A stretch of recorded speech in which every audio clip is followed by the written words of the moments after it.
My brother said I owed him for everything he did. His own lawyer disagreed the folder was blue. That's the detail that comes back to me first, clearer even than his voice or the number itself, a blue two-pocket folder from the drugstore rack, the kind that costs less than $1, sitting square in the center of my kitchen counter like it had been invited there. My brother Derek had let himself into my apartment with the spare key our father gave him 15 years ago, the one nobody had ever thought to ask back, and he was standing by my refrigerator drinking coffee he hadn't asked to make when I walked in from work that Tuesday. "You owe me $214,000, he said before I'd even set my bag down. I did the math. I have spent 11 years reading other people's financial lives for a living, hunting for the one transaction that doesn't belong in a column of ones that do, and something in me went quiet and still. The exact way it does at my desk when a number looks wrong before I can say why. I didn't raise my voice. I pulled out a chair, sat down across from him, and asked him to walk me through his work. He looked disappointed. I think he wanted me to cry. "My name is Claire Whitfield. I'm 34 and I'm a forensic accountant at a firm in Richmond, Virginia, which is a fancier way of saying people hire me when their numbers don't match their story. Divorce is where a spouse hides income through a shell company. Business partners quietly skimming from a register for years before anyone notices. Estates where one sibling swears an inheritance simply evaporated. I'm good at it, and I've always assumed that's because I grew up watching money disappear in my own house long before I understood what a ledger even was.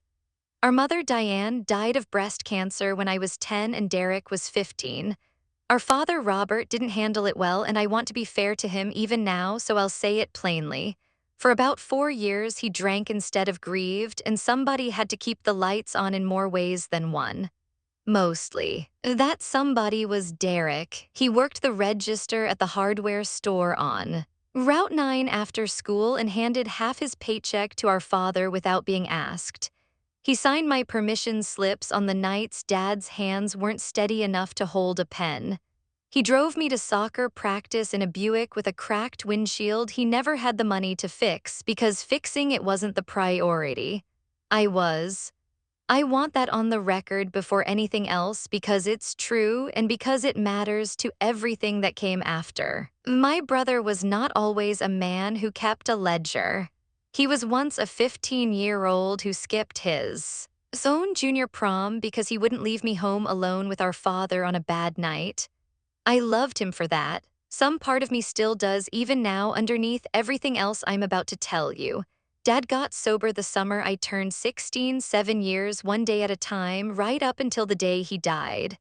Our grandmother, our mother's mother, Eleanor Voss, was the reason any of us made it through the years before that intact. Eleanor had a lake house on Smith Mountain Lake, a squat, sun-bleached place with a green tin roof and a dock that needed new boards every other summer, and it was the one constant in a childhood that otherwise felt like standing on a floor that kept shifting underneath me.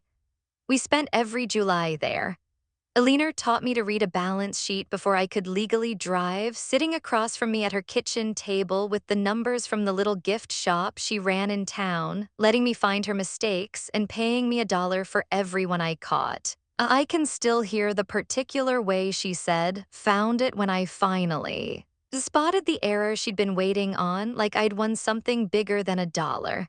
When I was 26, 3 years before Eleanor died, she sat me down at that same table and told me the lake house would be mine, not mine and Derek's. Mine in a trust built so nobody could ever force a sale or split the deed or argue about it after she was gone. She'd already taken care of Derek, she said, a truck when he turned 20, and 2 years of trade school tuition when he chose construction over college. I've done my part. For him, she told me, folding her hands on the table the way she did when she wanted a sentence to land. "This is your part. Don't let anybody talk you out of it, and don't let anybody talk you into feeling guilty about it either." I didn't understand yet why she said that second sentence at all, let alone twice.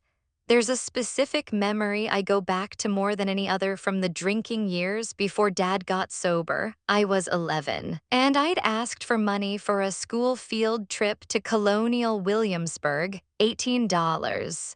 I remember the exact number because Derek repeated it back to me so many times. He paid it out of his hardware store paycheck, and he didn't complain, not out loud, but for weeks afterward, whenever I asked for anything at all, even a ride somewhere, he'd get this particular look, tired around the eyes, and say, "You know that trip wasn't free, right?" I was 11. I started asking for less. I started apologizing before I'd even finished a sentence that had a want in it. I carried that into my 20s without ever really examining it. The quiet, constant math I did in my head before I let myself need anything from anyone, the assumption that my existence came with a running tab I hadn't been shown yet. I used to think that was just how I was built. It took a long time to understand it was something that had been built into me instead. I moved to Richmond for the job the year I finished my CPA license, 2.5 hours from the lake, from Dad, from Derek and his wife Amanda and their 2 kids. I told myself the distance was about the career, and some of it was. But if I'm being honest, and this whole story only works if I am, some of it was that I had spent my entire childhood being the thing that needed taking care of, and Richmond was the first place I ever got to just be a person instead of a problem somebody else had to manage. I still felt guilty about it more often than I let on. I started sending Dad $400 a month the year I got my first real paycheck, whether he needed it that particular month or not, like tuition for a debt nobody had ever actually itemized. Until it turned out somebody finally did. Dad died 3 years ago this past March after 2 years of Parkinson's that took his hands first and then slower and crueler nearly everything else. He spent his last 14 months in a memory care facility outside Bedford. Derek held power of attorney, which made sense at the time. He lived 20 minutes from Dad. I lived 2.5 hours away. And I never once thought to question the arrangement because why would I have? I flew and drove down every third weekend I could manage. I called every Sunday night. I told myself that was enough, and for a long time, nobody told me otherwise. That Tuesday in April, the folder Derek brought me held 11 pages. Some entries were handwritten in his blocky contractor's print, others were typed and printed from what looked like a spreadsheet, as though he'd started casually and then, somewhere around page 4, decided this needed to look official. Birthdays and Christmases, 18 years, estimated at $3,300. Driving lessons, 40 hours, valued at a local driving school's posted. Rate, informal guardianship, ages 10 through 18, calculated at a full-time nanny's market rate multiplied across 8 years, adjusted. He'd actually written this in his own hand for inflation using the Bureau of Labor Statistics calculator. That single line came to $164,000 on its own. "I'm not trying to be a jerk about this," he said while I read. "I've just been carrying it a long time, Claire. And now you've got the lake house sitting there worth 600 grand, and I'm barely keeping the business afloat, and it started feeling like maybe it's time the math got squared up. That's all this is, squared up." I asked him where he'd sourced the market rate for a childhood. I asked whether he'd adjusted the $9,000 personal loan on page 6 for the fact that I didn't actually remember him ever mentioning it to me before that morning. I asked calm, specific questions the way I would in a deposition, and I watched something flicker across his face, not guilt yet, just surprise. Like he'd rehearsed a version of this scene where I cried or apologized or reached for my checkbook.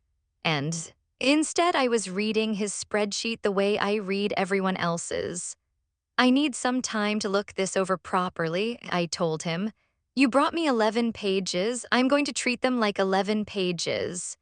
He didn't love that answer, but he didn't have a version of himself ready that could argue with it, so he left the folder on my counter and let himself back out with the key nobody had ever asked for.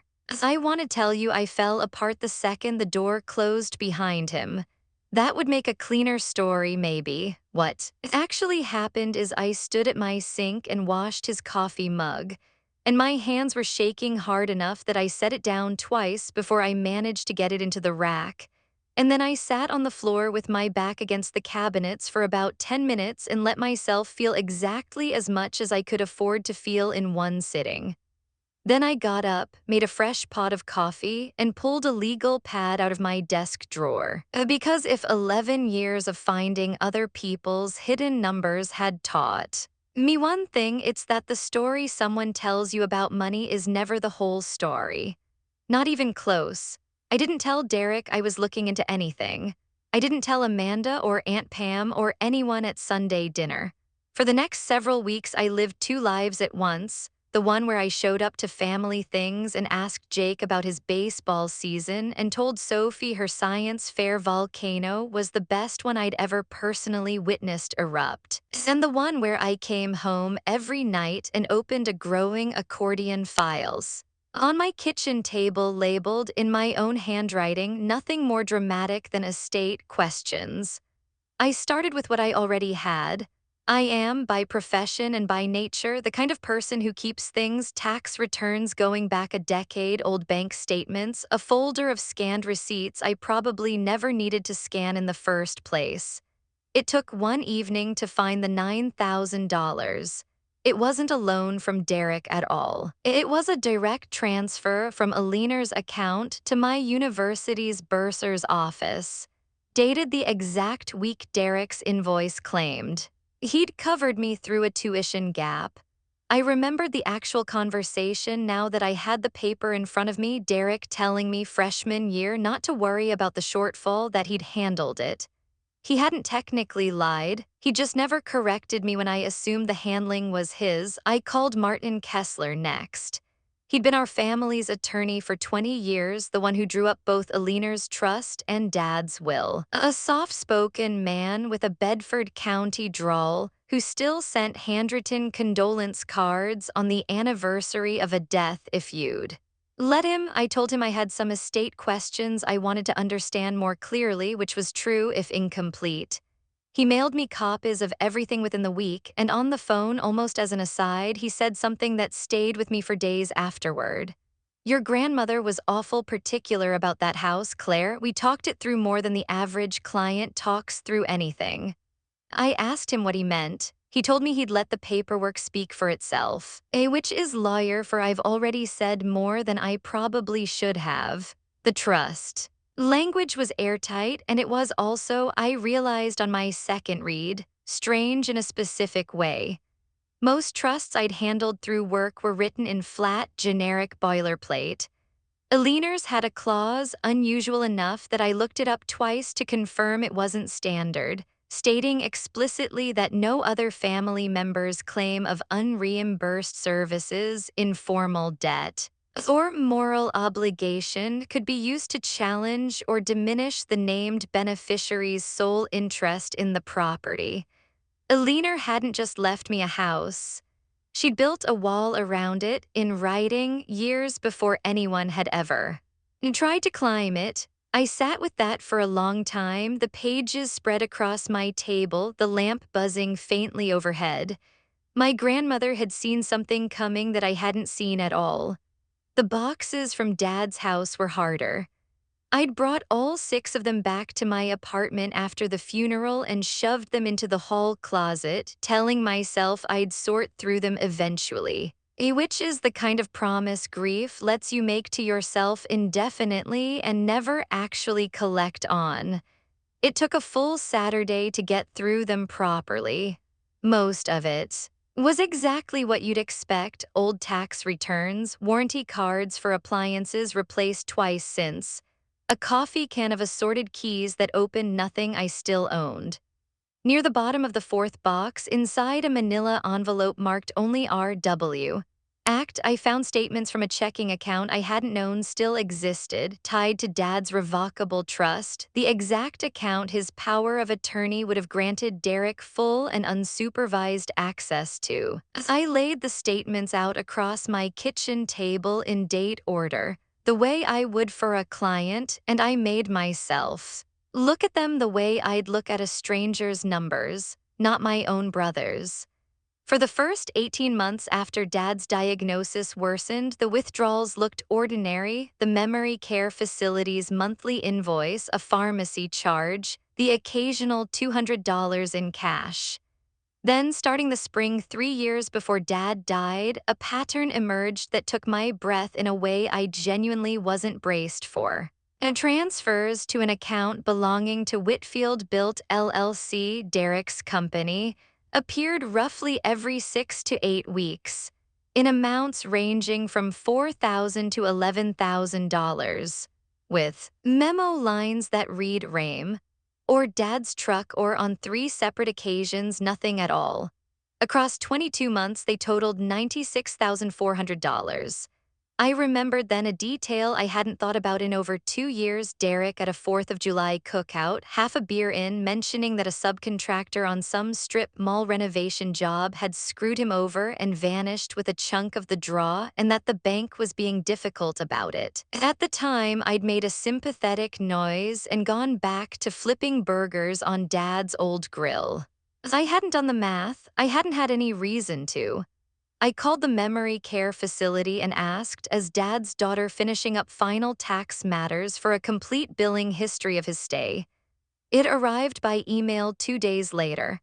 I lined it up against the trust checking account, month by month, on a wall of my kitchen I'd started using like a case board without ever quite deciding to, and the shape of it became impossible to explain any other way. I had been sending $400 a month for 3 years, believing I was contributing my fair share while Derek covered everything else.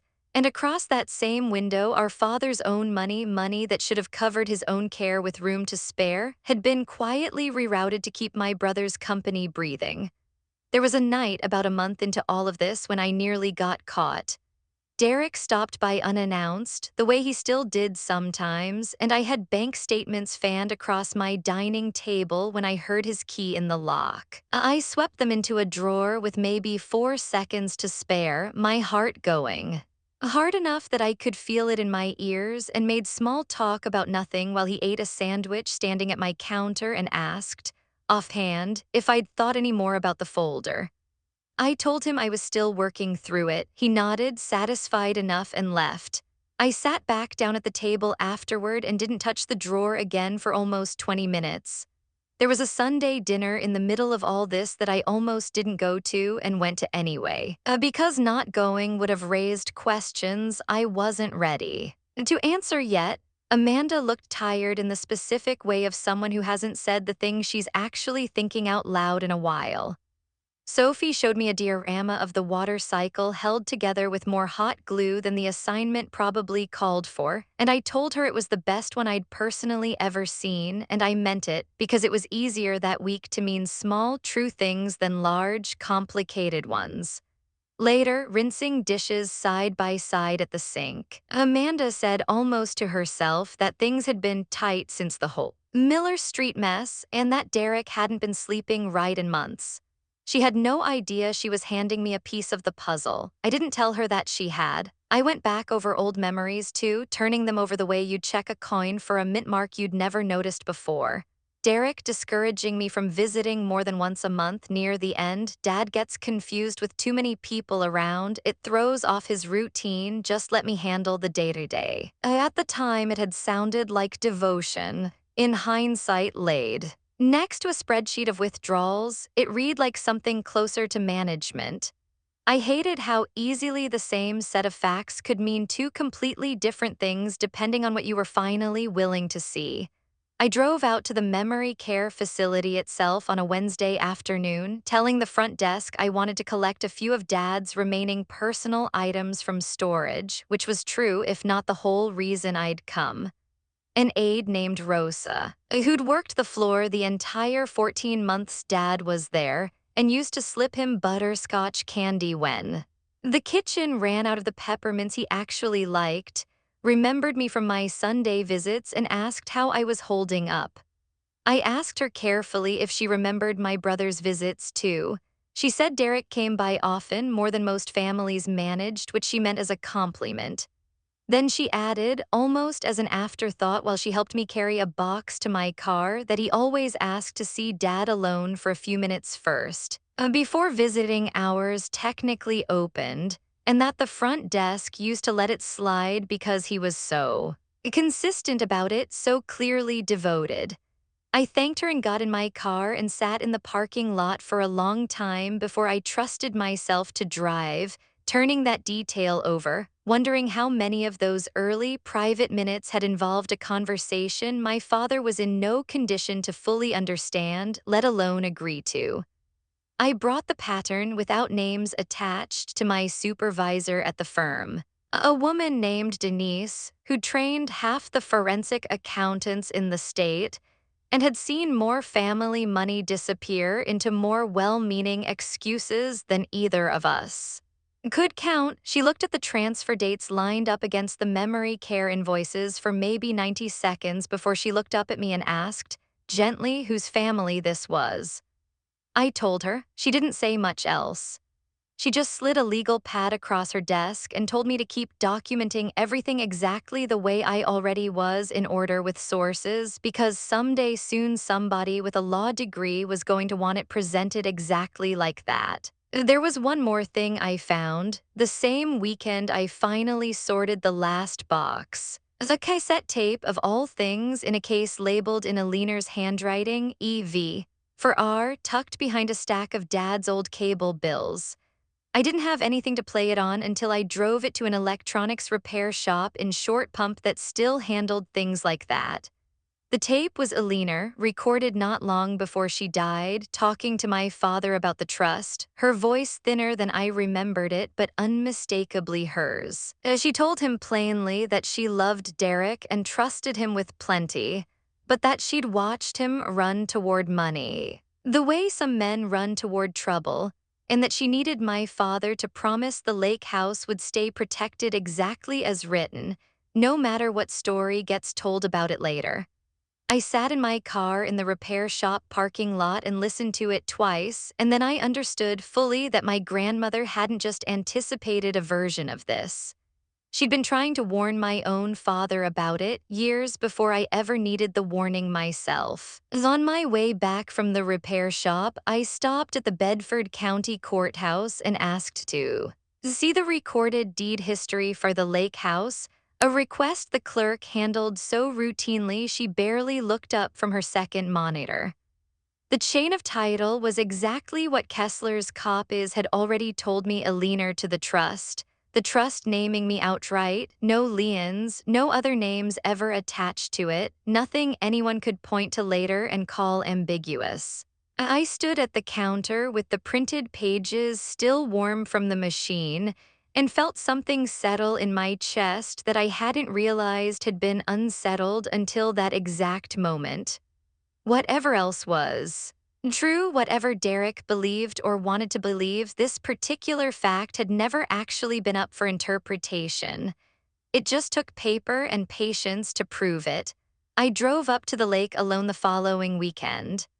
I hadn't been in months, work mostly, though I know now I'd also been quietly avoiding it. The way you avoid a room you already suspect is going to make something real the moment you walk into it. As I sat on the end of the dock until the sun went all the way down, the green tin roof catching the last of the light behind me, and I let myself grieve things I hadn't had proper words for yet. My father, who I now understood had likely spent parts of his last clear years unable to say no to his own son.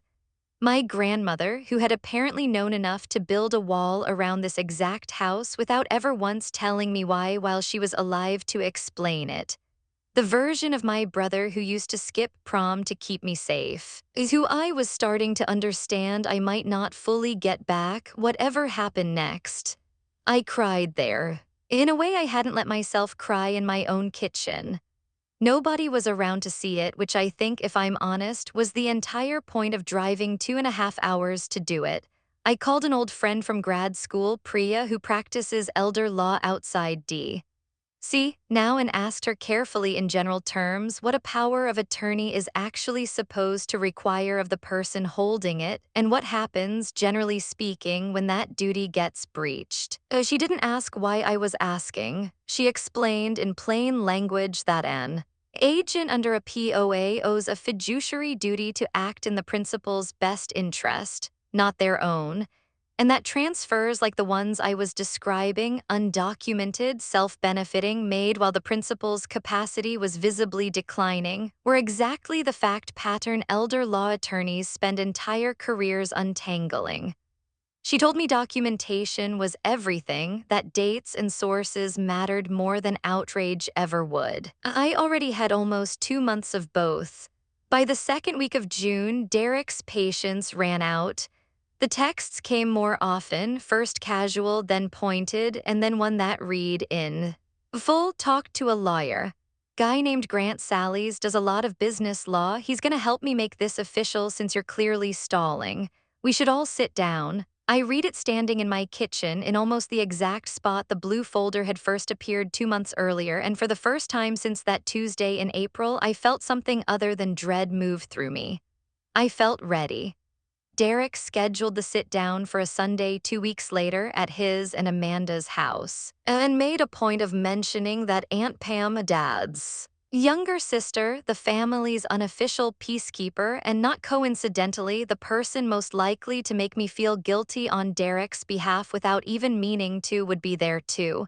I understood the seating arrangement before I'd even parked in the driveway. This wasn't going to be a conversation. It was a hearing, and I'd already been cast as the defendant.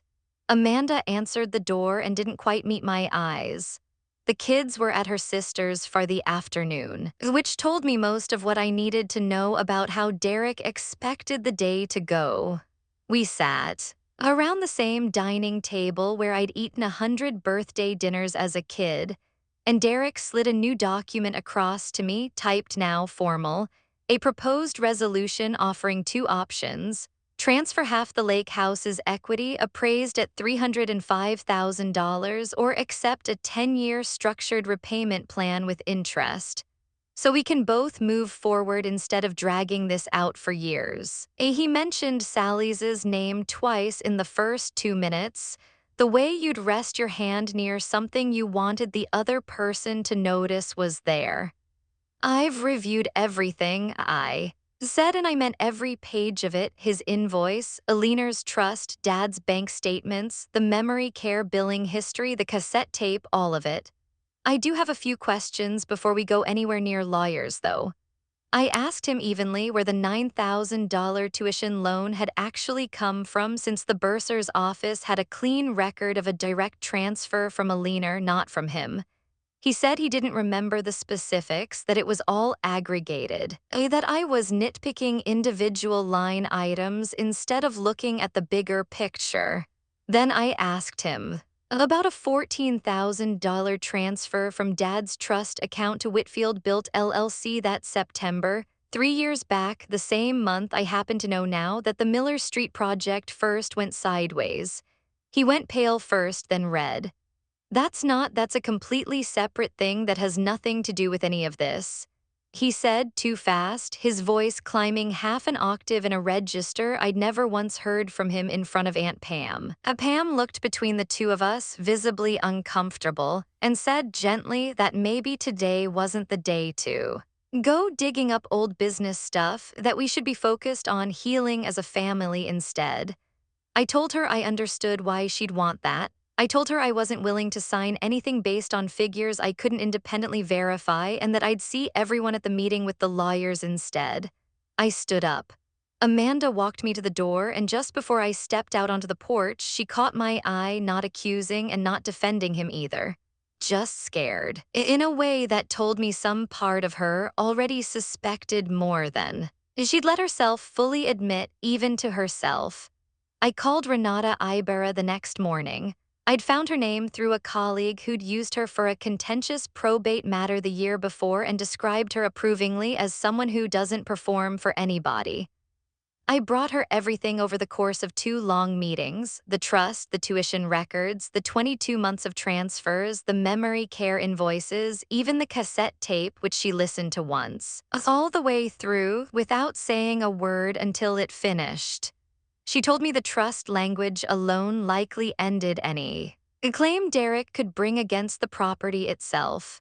The transfers, she said carefully, were a different matter entirely, one that belonged to Derek and whatever attorney he'd hired, not to us unless we chose to make it ours. I told her I wasn't looking to make it anyone's fight but my own defense. She said that was, in her experience, usually exactly how the other side's whole case ends up unraveling anyway. The formal meeting happened 3 weeks later, in a converted Victorian house on a side street in downtown Roanoke that Sallis and Cobb used as their office. A window unit rattling in its frame behind the conference table, a box of tissues sitting untouched in the exact center of the table like a small, quiet dare. I'd retained my own attorney by then, Renata Ibarra, a former colleague's recommendation, sharp and unhurried in a way that seemed to make Derek visibly more nervous than my silence ever had on its own. Grant Sallis opened with the claim as he understood it: years of uncompensated caretaking during our childhood, a reasonable expectation of reimbursement given the disparity in what each sibling had ultimately received from the family, and a request that the trust either be reformed or that Derek's contribution be formally recognized as an offsetting debt against the estate. He was good at his job. He made Derek sound almost noble if you didn't know what else was sitting in a folder across the table. Renata let him finish completely before she opened the folder in front of her, plain manila, not blue, and somehow that small detail felt significant to me in the moment, though I couldn't have told you exactly why. She walked through Eliner's trust language first, the clause built specifically to foreclose this exact kind of claim, drafted, she noted for the record, 8 full years before Derek had ever raised the subject with anyone. Sallis nodded along through that part, unbothered, already prepared for a fight over the trust language itself. That was, I could tell, the argument he'd built his entire case around. And he had a response ready about undue influence and disparate treatment between siblings that sounded rehearsed in front of a mirror more than once. Derek watched him with the specific relief of a man who'd been told his lawyer had this handled. That relief lasted almost 4 more minutes. Then she asked Sallis directly, without any performance in her voice at all, whether he was aware of a pattern of transfers from Robert Whitfield's trust checking account to Whitfield Built LLC during the period his client held power of attorney. She slid copies across the table, the ones I'd pulled from a manila envelope in my own hall closet, the ones lined up against 14 months of memory care invoices, $96,400, dated and highlighted in 3 different colors. Sallis went still in a way I recognized because I've watched it happen before across tables just like this one in my own line of work. The particular stillness of a professional realizing the ground under his case has shifted without his permission. He asked Derek a single quiet question under his breath before requesting a short recess. I didn't catch the words, only the tone, low and careful, the tone of a man double-checking something he was suddenly afraid he already knew the answer to. He and Derek stepped into the hallway together for 11 minutes. I know it was 11 because I watched the clock on the wall the entire time the way I imagined Derek must have watched something similar once, waiting for a number to become a different number than the one he was afraid it already was. When they came back in, Sallis didn't sit down right away. He stood at the head of the table and said, in a voice that had lost all of its earlier momentum, that based on the documentation now in front of him, he could not in good conscience continue advising his client to pursue a claim against Claire Whitfield, and that Derek would need to seek independent counsel of his own regarding the other matter. Those were his exact words, careful, lawyerly, and completely unmistakable to everyone sitting in that room. He didn't say the word fraud out loud, he didn't have to. Derek's own attorney, the man he had personally hired to make his claim official, had just told him in front of his sister and two other lawyers that he didn't have one. Derek didn't argue. That was somehow the worst part of the whole afternoon. He'd had a version of himself ready for every scenario except this exact one, not me breaking down in tears, not. A judge someday siding against him, just his own hired attorney quietly closing a folder and stepping back from the table. He stared down at the wood grain instead of at any of us. The blue folder, he'd brought it again, out of habit maybe, or some kind of superstition, sat closed in front of him for the entire meeting, untouched from start to finish. Nobody said anything for what felt like a very long time. I want to tell you I felt triumphant sitting there. Mostly I just felt tired and sad in a way that had nowhere obvious left to go. Amanda called me 9 days later on a Tuesday night, her voice pitched low like she didn't want it carrying into the next room. Derek had told her everything by then, she said, not gracefully, more like it had come out of him in pieces over several sleepless nights, the way a wound will tell on itself no matter how carefully you keep changing the bandage. She asked me point blank if it was all true, and I told her exactly what I could document and nothing more than that, because it wasn't my story to embellish and it wasn't my place to make it any worse than the numbers already made it on their own. She took Jake and Sophie to her sister's place outside Lynchburg for what she called a few weeks to think, which was still where they were the last time I checked in. Aunt Pam texted me 3 days after the meeting to say I was tearing this family apart over a house, which stung more than I expected it to, given everything I now knew.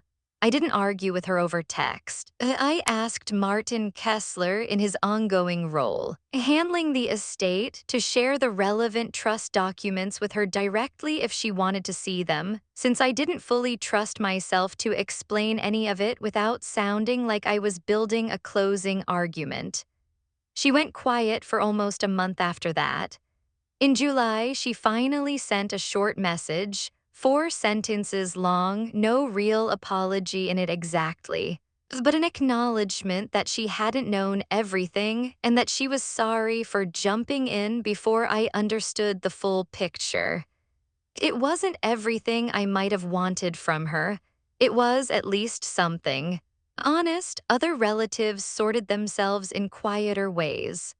My cousin Beth sent a long, rambling text about how she'd always had a weird feeling about Derek's finances, which felt less like solidarity and more like an attempt to retroactively edit her own silence. My Uncle Ray, Dad's older brother, didn't say anything at all to me or, as far as I know, to Derek. He simply started calling me on Sundays instead, the way I used to call Dad, and never once mentioned why. Nobody held a family meeting to formally decide what to think. People just quietly recalculated. In their own time, the way you do when a number you trusted turns out to have been wrong the whole time and nobody ever corrected it. I didn't press criminal charges, and I want to be honest about why, because the reasons weren't entirely generous ones.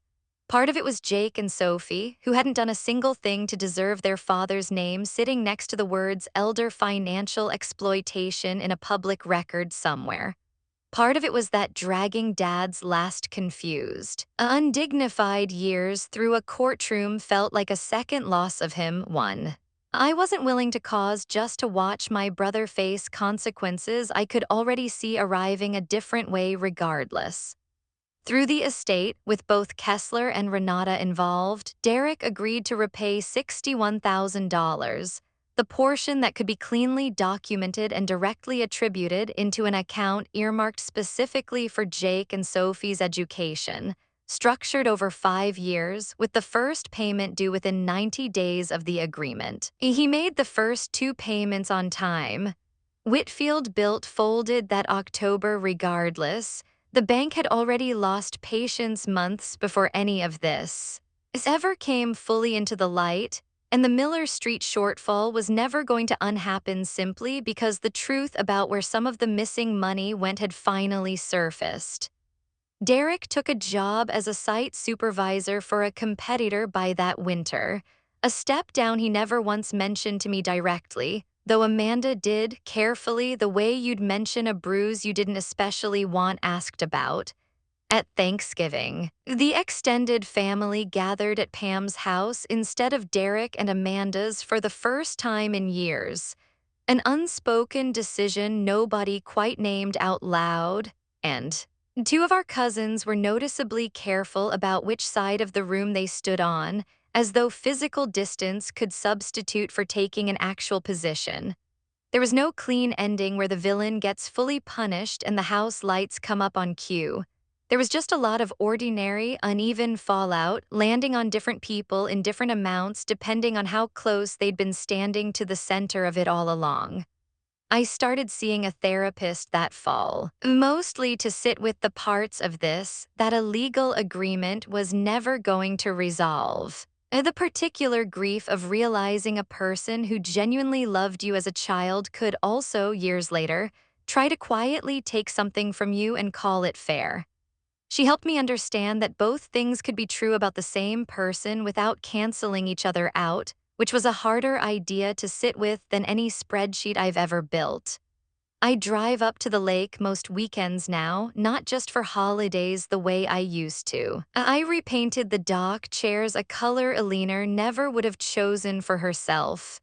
A deep, unapologetic teal instead of her faded forest green, and I finally fixed the screen door that's stuck since I was a kid, the one you always had to lift and shoulder check at the same time to get it to latch right. Small changes, nothing dramatic. The kind of changes you only make to a place once it's actually fully yours in every sense of the word instead of something you're quietly holding onto out of guilt or grief or old habit. Some mornings I make coffee in Alina's old percolator, the one that still works despite every reason it shouldn't, and I sit on the dock in the gray light before the lake wakes up, and I don't think about spreadsheets at all. That, more than any repainted chair, is probably the actual sign that something in me has finally healed. There was a time not so long ago when I couldn't sit anywhere quiet without doing math. Sophie came to stay with me for a weekend that June, her idea more than mine. She'd asked Amanda if she could, and Amanda had asked me carefully. Like she genuinely wasn't sure what my answer would be, I taught her to fish off. The same dock where Alina once taught me to read a balance sheet, which felt, if I'm honest, like the more useful lesson to be handing down at this particular moment in our family's story. She's 8. She doesn't know most of what actually happened, and I hope for a long time yet that she never has to carry the parts of it that were never hers to carry in the first place. Amanda and Derek are still married as of this telling, though not living in the same house most weeks. I don't know what happens to that part of the story yet, and I've stopped assuming I'm owed an ending to it just because I played a part in how it started. Amanda still texts me sometimes, small things, a photo of Sophie's report card, a joke about Jake's growth spurt, and I let myself take those texts for exactly what they are without reading a larger verdict into them either way. I think about my grandmother often these days, more than I did even in the months right after she died. I understand now what she meant that afternoon at her kitchen table when she told me not to let anyone talk me into feeling guilty about what she'd chosen to give me. I think she already knew even then that the people who love you the most honestly are the ones who give without ever once mentioning a running total. And I think she knew too that somewhere down the line, someone might hand me an invoice for my own childhood and expect me to pay it back like a debt, instead of recognizing it for what it mostly was, underneath everything. Love. Given imperfectly by people who were struggling to stay afloat themselves and reaching. For me anyway, that's not a transaction.